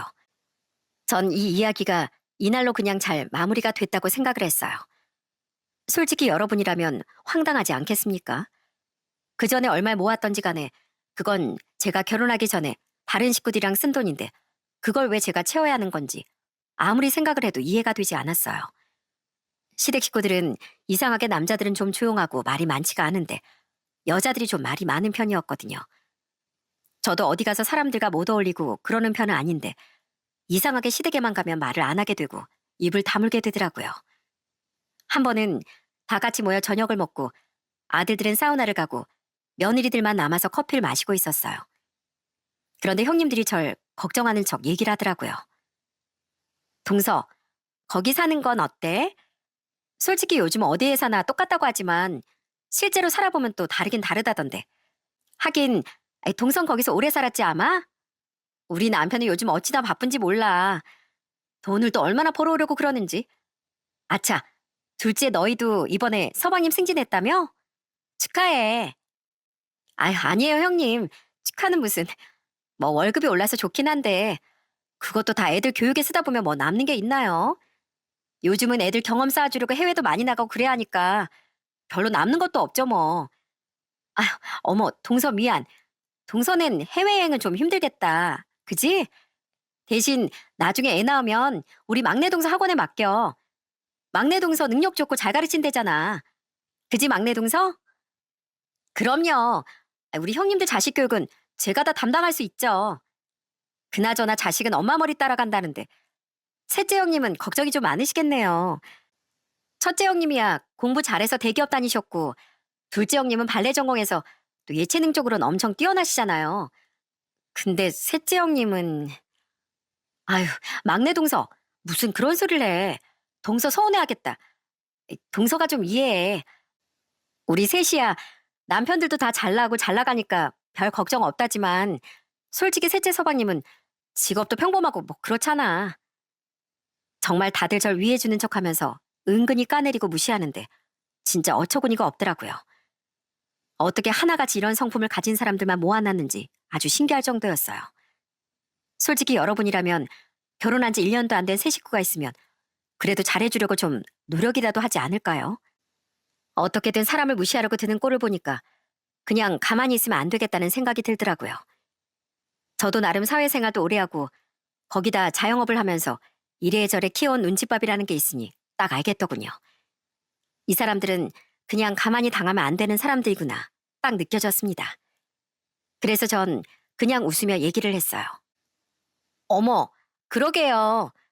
근데 전 저희 남편이 너무너무 다정해서 좋더라고요. 결혼하고서 제가 쓰레기 한번 직접 버려본 적이 없잖아요. 퇴근하고서도 남편은 제가 힘들까봐 설거지까지 싹 다 해놓고 거기다가 주말엔 제가 가고 싶다는 거 어디든지 데리고 가는 거 있죠? 회식 가도 밥만 먹고 집에 딱 일찍 오고 어찌나 다정한지. 저희 사는 아파트 사람들은 다 절 부럽다고 하던데 형님들도 다 그러고 사시는 거죠? 어? 뭐 셋째 서방님이 그래? 근데 사회생활 하는 사람이 회식 때 그렇게 빠지면 되겠어? 동서가 너무 잡돌이 하는 거 아니야? 아닌데. 남편이 원래 능력 없는 사람들이 회식이 일의 연장선이라고 그런다더라고요. 괜히 자기가 놀고 싶으니까 회사 회식 핑계대고 새벽까지 노는 거라고. 그래서 그런가? 저희 남편은 그렇게도 이번에 승진도 하고 연봉도 많이 올랐는데 역시 저희 남편도 강씨지만 아들이긴 한가 봐요. 다들 능력도 좋잖아요. 아주버님들이랑 시동생도 저희 남편처럼 다들 다정하시죠? 그러니 두 형님과 막내 동선 아무런 말도 하지 않고 그때부턴 입을 다물기 시작하더라고요. 솔직히 전 두 시숙과 시동생이 어떻게 집에서 행동하는지 어느 정도 알고 있었거든요. 그렇게 돈을 잘 버는데 집안일까지 어떻게 다 신경을 쓰겠습니까? 형님들은 해외여행을 밥 먹듯이 간다고 하지만 시숙들까지 같이 간 적은 없었어요. 바쁜데 당연히 같이 갈 수가 없겠죠.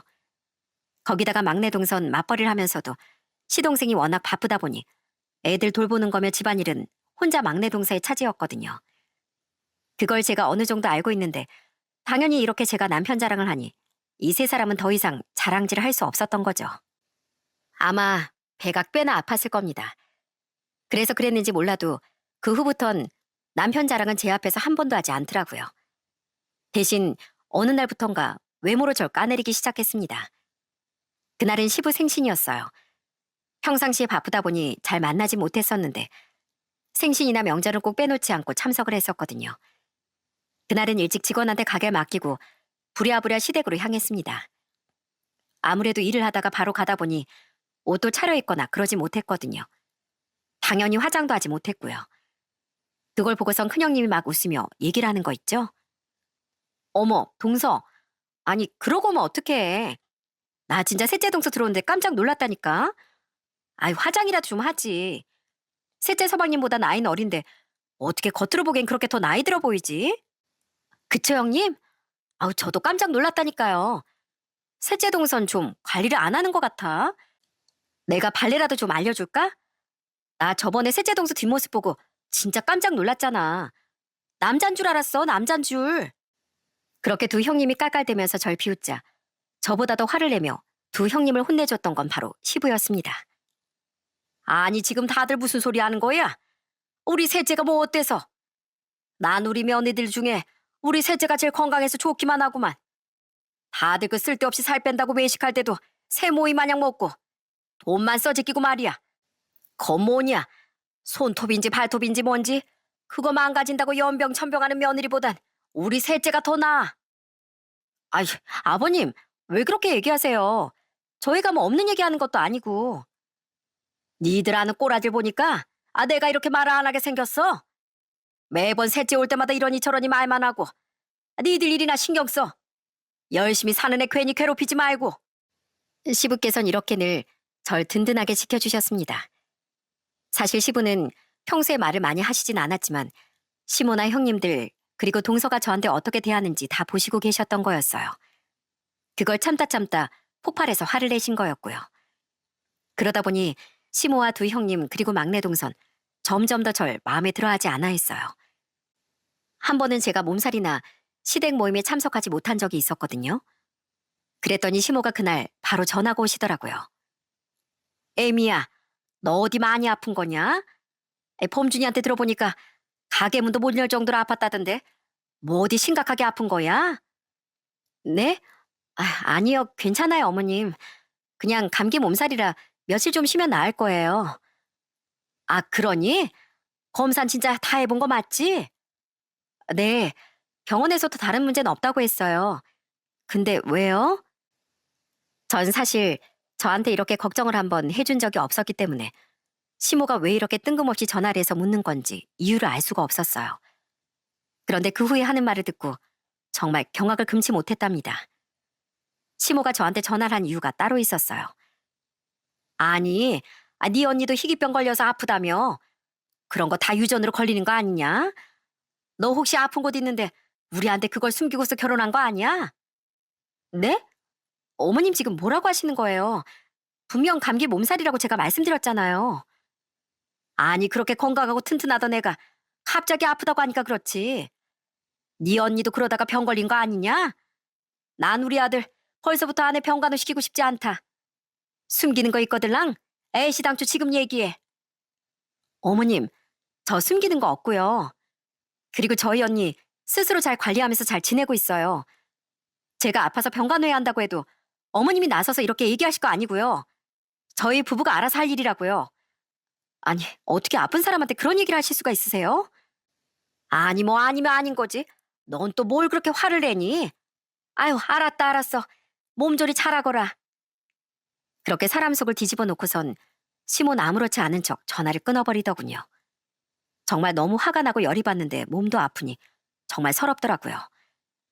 전 남편에게 이 사실을 죄다 얘기했고 그날은 남편이 시댁을 아주 쑥대밭으로 만들어놨다고 하더라고요. 그러자 그 뒤부턴 그래도 시모가 전보다 저에게 조심해서 대하더라고요. 그 뒤 전 임신을 하게 되었고 결혼 2년 차에 아들을 낳게 되었습니다. 남편은 임신을 했을 때부터 출산 후 산후조리할 때까지 저를 정말 많이 살뜰하게 챙겨줬어요. 시부 역시 제가 출산을 할 때 모아둔 쌈짓돈을 꺼내 저한테 산후조리를 하라며 주시기도 했고요. 그런데 두 형님들이고 막내 동서고 시모는 제가 출산하고 나서도 축하한다는 한마디가 없었어요. 뭐 기대를 했던 것도 아니긴 했습니다. 그렇게 출산을 하고서 아이가 태어난 지 1년이 되기 전까진 사실 전 시댁에도 잘 가지 않았고 가도 금방 밥만 먹고 올 때가 많았어요. 그러다 결혼한 지 3년 차가 되던 해 사건이 하나 딱 벌어지고 말았습니다. 그날은 명절이라 시댁에 명절을 쇠러 가게 되었어요.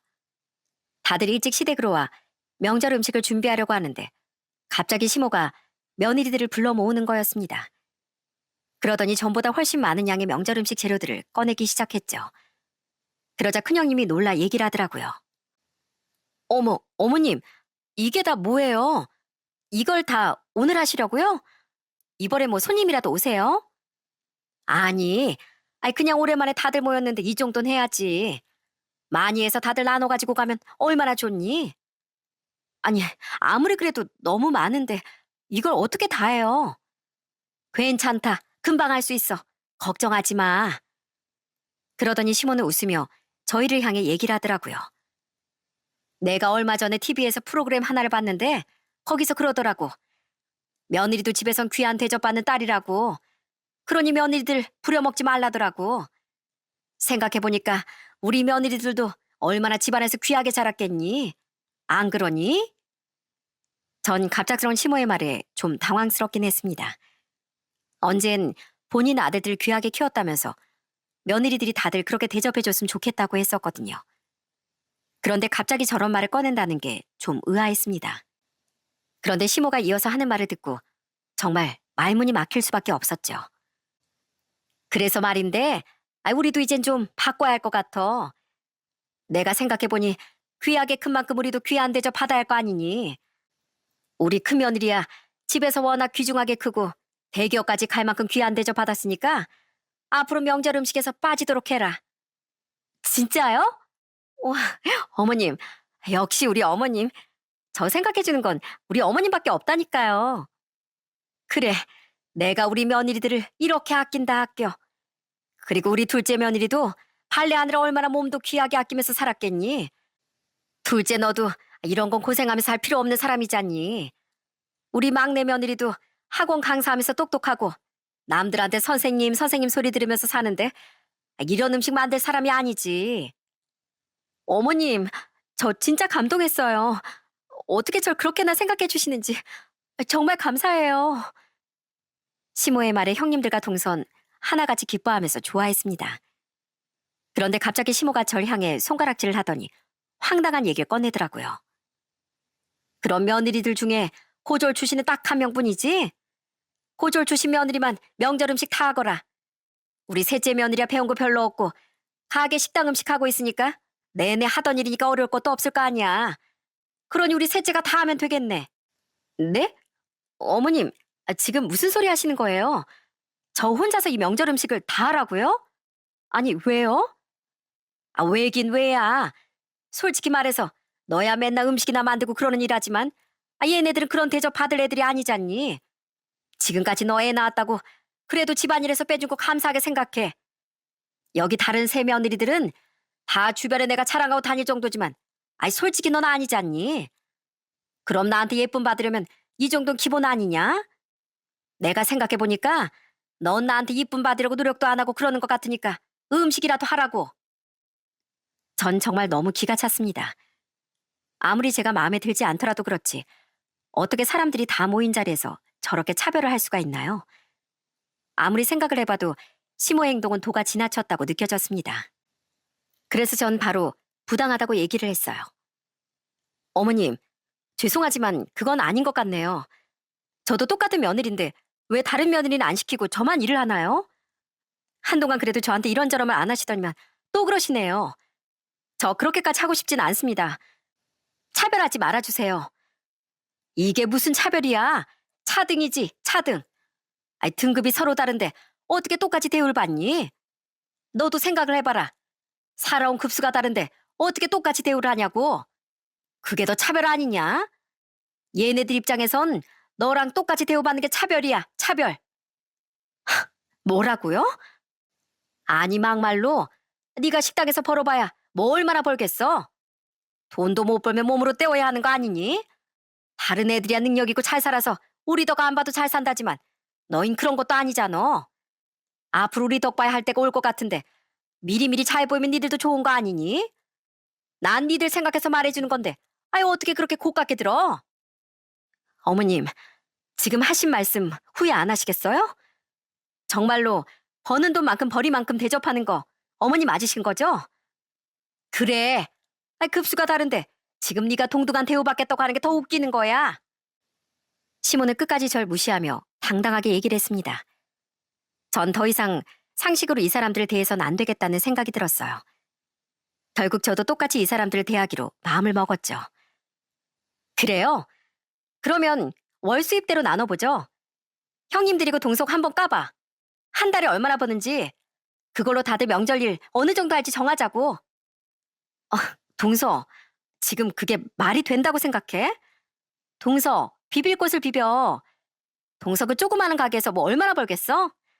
우린 외벌이라도 연봉이 1억이야, 1억. 자존심 아무데나 부리는 거 아니라니까. 그래요? 그럼 진짜로 까봐요. 저 한 달에 1,000은 거뜬히 벌거든요. 연봉 1억이요? 전 1억이 넘는데 지금 바로 확인해 보자고요. 뭐? 월 1,000? 동서, 지금 거짓말하는 거 아니야? 우리가 확인 못할 줄 알고 지금 거짓말하는 거지? 거짓말이요? 그럼 보여드리죠. 자, 이거 보세요. 저희 카드 매출만 들어온 건데 보이시죠? 전 형님들과 시모 앞에 저희 카드 매출이 입금된 내역을 보였습니다. 그 입금된 금액은 1,000만 원이 훌쩍 넘어갔어요. 사실 제 곱창 가게는 동네에서도 소문난 맛집으로 단골 손님들도 많았던 상황이었거든요. 시모의 형님들이며 동선 서울 수도권도 아니고 인천 쪽에서 가게를 한다고 하니 한번 와보지도 않았으면서 작은 식당일 거라고 지레 짐작했던 거였어요. 제가 뭐 그렇다고 명품을 들고 다니거나 차를 바꾸거나 그랬던 것도 아니다 보니 제가 잘 못 번다고 생각을 한 모양이었어요. 그러니 제가 보여주는 내역을 보고서 다들 깜짝 놀랄 수밖에 없었죠.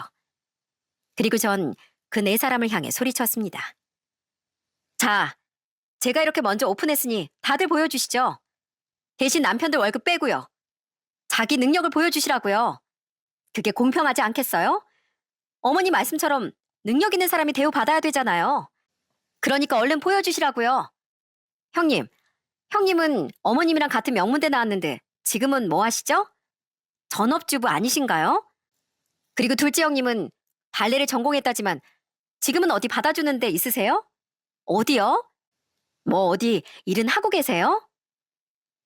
아니 그게 나도 이제 취직하려고 한 건데 그러니까 지금 한 달에 얼마 버시냐고요. 아직 취직 안 하신 거 아니세요? 뭐 다른 분들이야 일도 안 하고 있으니까 그렇다 치더라도 그럼 막내 동생 한번 얘기해봐. 학원 강사잖아. 그럼 돈 벌 거 아니야. 월급 얼마나 받는데? 동서 다닌 학원 찾아보니까 동네 아주 쬐그마한 학원이던데 거기서 얼마나 받아? 아니, 저 옮길 거예요. 다른 곳으로 옮기면 저 지금보단 더 많이 받죠. 그래서 얼만데 보여달라니까. 나도 이렇게 보여줬잖아. 저 800 받아요, 800. 아, 그래? 그럼 어디 보여줘. 나도 보여줬으니까 확실하게 이번에 짚고 넘어가야지. 보여주라고. 아니, 뭐, 내가 직접 전화라도 해볼까? 아니, 그게 아니라, 실은 280이요. 저 280 받아요. 아, 그래? 그럼 여기 네 사람 중에서 내가 제일 많이 버네.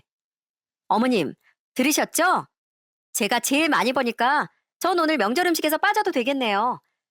두 형님들이랑 동석 아주 쇠가 빠지게 해야 될 것 같은데 어쩌죠?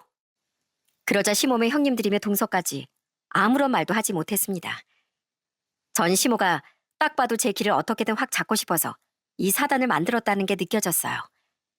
그런데 시모가 저에 대해 아무것도 모르고 있었다는 게 화근이었던 거죠. 그렇게 다들 아무 말도 못하고 있으니 시동생이 깔깔대며 웃으며 박수를 치더라고요. 이야, 역시 우리 형수라니까. 형수 진짜 멋있다. 엄마, 엄만 형수한테 안 된다니까 그러네. 자꾸 왜 저러나 몰라. 그러니까 말이야. 재수 씨, 진짜 대박이에요. 짱짱 멋있어. 와, 우리 셋째 재수 씨 장난 아니네. 엄마, 나 저럴 줄 알았어. 우리 셋째 재수 씨 여장부라고 내가 말했지? 우리 와이프들이랑은 다르다니까. 다 엄마한테 알랑방귀 끼고 그러니까 여장부인 재수 씨 한번 잡아보려고 했어? 아유, 엄마만 아주 된통 당했네. 그러면서 시숙들과 시동생은 엄청 통쾌했습니다. 사실 시숙들이나 시동생은 진짜 열심히 밖에서 일만 하는 착한 남편들이었거든요. 형님들이고 동서고 워낙 남편들을 잡고 살다 보니 다들 한마디도 못하고 살았었는데 제가 이렇게 한방 날리니까 다들 속이 시원했던 모양이었습니다. 전 가만히 말도 못하고 서 있는 네 여자들을 향해 말했어요. 왜 아무런 말도 안 하세요? 급에 맞춰서 일하자면서요. 어서들 움직이세요. 아, 어머님도 이젠 움직이셔야 되겠네요. 어머님 말대로 저희 이젠 벌이로 나눠서 그렇게 일하자고요. 네? 아니, 애미야. 그게 아휴, 내가 너무 과했지? 미안하다. 내가 정말 미안하다 아까. 어머님, 저도 똑같은 사람이에요. 감정 있고 생각 있고 서운한 마음도 똑같이 든다고요. 저도 저희 집에서 귀한 딸이고 귀한 자식이에요. 잘 사는 집 자식만 자식이 아니고요. 다 똑같이 귀하다고요. 근데 어떻게 그렇게 사람을 차별하고 무시할 수가 있나요? 형님들도 마찬가지예요. 어떻게 사람을 그렇게 무시할 수가 있어요? 겉으로 보이는 걸로 사람 판단하는 거, 그거 진짜 못된 거예요. 아세요? 그래, 당신이고 다른 며느리들이고 너무들 했어. 어떻게 사람을 그런 식으로 대접을 해? 자, 이제 봤지? 당신 말대로 능력 있는 대로 일하는 걸로 앞으로 우리 집은 그렇게 정하기로 하자고. 아이 뭐 어때래? 얼른 가서 일하지 않고. 그렇게 시부는 모든 상황을 정리하셨습니다. 시댁에선 이젠 한 달 벌이만큼 대접을 하겠다며 선언을 하셨어요. 시부의 말에 결국 시모와 다른 며느리들도 아무런 말도 하지 못했고요. 그리고 형님들은 저에게 사과를 하더라고요. 미안해, 동서. 우리가 좀 너무했지? 미안. 근데 진짜 동서 돈 많이 버는구나.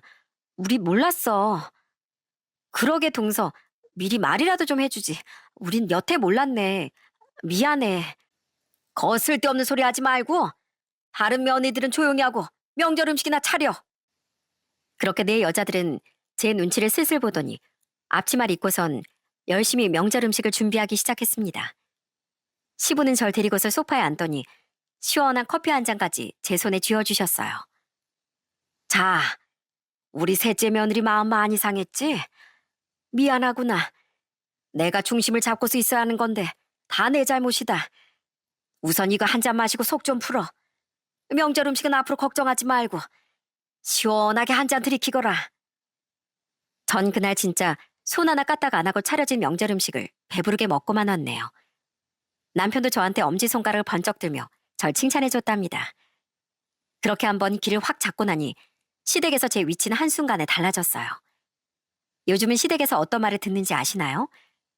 얼마 전엔 글쎄 시모가 저한테 슬쩍 오더니 제 손을 갑자기 부여잡곤 얘기를 하시더라고요. 애미야, 있잖니? 너 그 곱창 가게에 우리 체인점 좀 하나씩 내주면 안 되겠니? 넌 부천이니까 우리 서울 동네에다 가면 괜찮잖니? 어? 체인점이요? 왜요? 어머님 뭐 곱창 냄새 난다 어쩐다 싫어하셨잖아요. 그러면 하시기 힘드실 텐데요. 아유, 무슨 소리야. 내가 곱창을 얼마나 좋아하는데. 내가 제일 좋아하는 게 곱창이야, 곱창. 저번에 너희 가게 가서 먹어보니까 너무 맛있더라. 역시 우리 며느리가 손도 야무지고 음식도 잘하니까 잘 될 수밖에 없더라고. 아, 기왕 이렇게 된 거 우리가 여기저기 체인도 운영하고 그러면 더 잘 될 거 아니냐. 내가 진짜로 열심히 아마. 어, 쉽지 않으실 텐데요.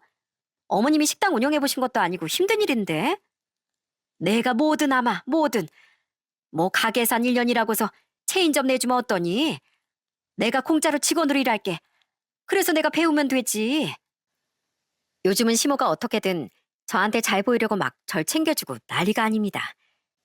그건 시모뿐만이 아니에요. 한 번은 막내 동사 형님들이 절 찾아와 막 부탁을 한 적도 있었습니다. 가게로 찾아와 마감하는 것까지 막 도와준다며 그러더니 가게 마감하고선 저한테 뜬금없이 얘기를 하더라고요. 아우, 형님, 지금까지 이렇게 고되게 일하신 거예요? 진짜 대단하시다. 손님들도 계속 들어오고 어떻게 이렇게 열심히 일하셨어요? 진짜 너무너무 대단하세요. 저도 여기서 일하면서 생각해보니까 학원 그만둘까 봐요. 애들이 요즘 얼마나 말을 안 듣는데요. 조그만 혼내도 휴대폰으로 다 찍어가지고 부모한테 막 일러바치고 민원 걸고 아우 진짜 더러워서 못하겠다니까요. 아니 막내 동서 그래도 순선 지켜야지. 막내 동서 하는 일이라도 있지. 난 아직 일자리도 못 구했단 말이야. 동서 나부터 나 솔직히 발레일 찾고 있는데 누가 날 써주겠어. 나이도 벌써 40대고 어떤 곳에서 공연을 시켜줘. 나 진짜 잘할 수 있어. 체력은 그래도 여기 셋 중에 내가 제일 나은 거 알지? 나 진짜 잘할 수 있어. 아까 보니까 내가 제일 잘하지 않아? 아, 무슨 소리야. 동서들은 다 일도 못하는구만. 셋째 동서, 뭐니 뭐니 해도 살림을 해본 사람이 잘한다고 내가 제일 잘하지 않겠어? 우리 남편도 이제 조기 은퇴 아빠가 온다던데 우리 먹고 살길 찾아야 하는데 동서가 좀 도와줘. 내가 앞으로 진짜 잘할게. 우리한테 체인점 내주기만 하면 진짜 동서한테 은혜 꼭 갚을게. 어? 그러니까 우리 좀 도와주면 안 될까? 아이, 형님까지 왜 그래요? 형님은 아주버님이 돈 잘 버시잖아요. 동서, 우리부터 도와달라니까. 저기 아주버님은 대기업 다니고 일도 잘하잖아. 아니, 둘째 동서나 그만해. 우리 이제 나이가 은퇴할 때라니까. 셋째 동서, 우리한테 줄 거지? 그러면서 새 여자가 제 앞에서 막 투닥거리는데 진짜 웃음이 절로 나오더라고요. 떡 줄 사람은 생각도 안 하는데 김칫국부터 마시는 꼴이라니 진짜 어처구니가 없더라고요. 그 사건 이후로 시모와 형님들이랑 동선 어떻게든 저한테 잘 보이려고 아주 노력을 많이 하고 있답니다. 전엔 한 번 오지도 않았던 제 가게도 자주 오고 말도 안 했는데 자꾸 도와주고 그러더라고요. 전 그런 네 사람을 말리지 않고 있어요. 제가 뭐 시킨 것도 아니고 자기들이 스스로 알아서 하겠다는데 굳이 말릴 필요도 없다고 생각을 합니다. 그리고 전 대놓고 시부께만 잘하고 있어요. 얼마 전엔 친척 결혼식이 있다고 해서 백화점에서 고급 양복을 사다가 시부께 드린 적도 있었답니다. 아버님, 저번에 보니까 양복이 좀 낡으신 것 같더라고요. 그래도 친척들 다 모이는 자리인데 그래도 아버님 옷은 더 신경 써야 되잖아요. 그래서 제가 아버님 양복 한 벌 사와봤어요. 한번 입어보세요. 아버님 사이즈에 맞춰서 사왔는데 아마 맞으실 거예요. 아이고, 옷이 이거 엄청 고급스럽구만. 이거 꽤나 비쌀 텐데. 역시 내가 며느리 잘 둬서 이런 옷까지 다 입어보고. 나도 행운이다, 행운이야. 고맙다, 아가. 우리 셋째 며느리가 이거 양복해줬다고 내가 아주 자랑을 해야 되겠네. 그렇게 시부께서 너무 좋아하시자 옆에 계시던 시모는 입을 셀쭉거리며 얘기를 하더라고요. 예, 나는 뭐 없니? 나도 거기 결혼식 가는데. 네? 어머님은 명문대도 나오시고 다른 예뻐하는 며느리들 있으시잖아요. 대학도 못 나온 며느리가 고른 옷이 어머님 눈에 차시겠어요? 명문대 나온 며느리한테 물어보시던지 아니면 잘 배운 둘째, 막내 며느리한테 물어보세요. 예, 어떻게 넌 그렇게 차별할 수가 있니? 나도 네 시애미다, 시애미. 당신 지금까지 대놓고 며느리 차별해놓고선 어떻게 그런 소리를 해? 당신은 그런 말할 자격도 없어. 고맙다, 우리 셋째 며느리. 우리 셋째 며느리 덕에 내가 아주 호강을 하네. 그렇게 저희 시댁의 분위긴 싹 달라졌습니다. 떵떵거리며 살던 형님들도 이젠 반성하며 살고 있고 두 시숙들도 무시하지 않고서 잘해준다고 하더라고요. 특히나 시모는 이제 더 이상 절 무시하지 않고 제 눈치만 슬슬 보며 어떻게든 제 마음에 들려고 노력하시기도 합니다. 애초에 제가 잘하려고 했을 때 절 귀하게 여겨주셨다면 저도 이렇게까진 하지 않았을 테죠. 지렁이도 밟으면 꿈틀한다는데 사람을 이렇게 무시한 대가라고 생각합니다. 언니와 형부는 지금도 시골에서 요양을 하며 잘 지내고 있어요. 시골 생활을 하면서 건강도 많이 좋아지고 이젠 일상생활도 잘하고 있어요. 저희 엄마도 요즘 취미생활 하시며 잘 지내시고 저희 역시 자주 친정 식구들과 만나며 그렇게 하루하루 행복하게 지내고 있답니다. 그리고 지금도 여전히 전 열심히 제 가게를 운영하면서 아이를 키우고 있고 남편도 남편의 직장에서 열심히 일을 하고 있네요. 물론 수입이 많을 때도 있지만 자영업 하시는 분들 다들 아시다시피 요즘 참 경기가 어려워 전보다 수입이 많이 떨어진 것 같습니다. 아무리 노력을 해도 상황이라는 게 제 뜻대로 되지 않을 때도 참 많은 것 같네요. 그럴 때면 힘도 빠지고 마음이 아플 때도 많고요. 그래도 제가 장사를 10년 이상 하다 보니 알게 된 게 상황은 늘 변한다는 걸 알게 되었어요. 좋을 때도 있지만 나쁠 때도 있는 거죠. 대신 나쁠 땐 다음에 좋을 때를 생각해 잘 버티는 게 중요하고 좋을 땐 또 나중에 나쁠 때를 대비해 아끼는 게 중요한 것 같네요. 장사가 잘 된다고 해서 아끼지 않고 펑펑 쓰다 보면 갑자기 들이닥친 위기 상황에선 극복을 잘 못하게 되더라고요. 그래서 자영업 하시는 분들은 항상 미래를 생각하고 대비를 하고 준비하는 자세가 중요한 것 같습니다. 저도 지금의 이 자리를 잡기까진 참 우여곡절이 많았어요. 힘든 시기도 분명히 있었고요. 물론 열심히 공부하고 좋은 대학을 나와 좋은 직장에 다니는 사람들을 무시하는 건 아니지만 저처럼 대학에 가지 않더라도 열심히 일하는 사람들도 그만큼 대접을 받을 자격이 있다는 걸 얘기하고 싶었습니다. 앞으로도 전 지금의 제 삶을 열심히 살아가려고요. 포기하지 않고 저에게 주어진 하루하루를 소중히 생각하며 살아가는 게 제가 할 일이라고 생각합니다. 여러분들도 주어진 하루를 허투루 쓰지 않고 최선을 다해 살아가려고 노력하다 보면 좋은 날이 분명 올 거라고 생각해요. 요즘 참 경기가 많이 안 좋은데 이럴 때일수록 더 마음을 굳게 먹고 힘을 내야 하는 것 같습니다.